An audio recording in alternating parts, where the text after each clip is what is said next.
Hello and welcome to the 22nd episode of Behind the Railway series, where we take a look at the stories of the Railway series and locate the real-life counterparts in history. Next up is the series' 22nd book, Small Railway Engines, first published in 1967.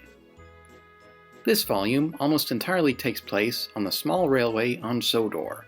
The first story, Ballast, has Duck hearing about Vera wee engines from Donald and Douglas, and heading up the line to meet them, Rex, Mike, and Bert. In Tit for Tat, Bert gets covered in mud from a visitor's car, then pays out one of the visitors by making so much steam the visitor gets soaked with water. Mike's Whistle has a group of passengers whistling for Mike after he loses his whistle in a field. And the final story, Useful Railway, has Rex coming off the line after being cocky to the other engines.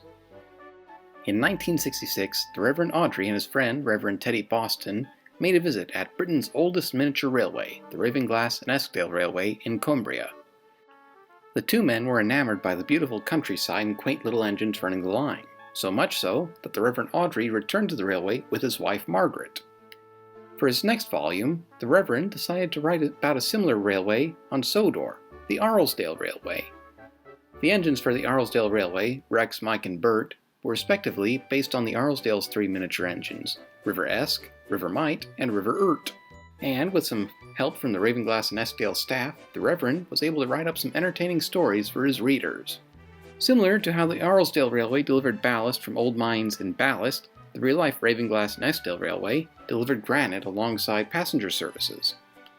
The incident with Mike's Whistle was similar to what happened to an engine named Katie, and Rex's accident in Useful Railway is based off a few accidents of River Esk. One of the most endearing stories, though, is Tit for Tat, based off a true story that happened to Teddy Boston. In fact, both Teddy Boston and the Reverend Audrey appear in the volume as characters, the fat and thin clergymen, respectively. Small Railway Engines was another hit with the Railway series fans, so much so that it seemed more likely that Sodor was a real place. The Reverend Audrey, though, thought it was time to tackle other issues regarding the state of Britain's railways, namely, the end of steam. Thanks for watching, and I hope you enjoyed this video. If so, feel free to like, subscribe, and share, and also leave a comment below. Until next time, I'm Captain Rutledge. Good day.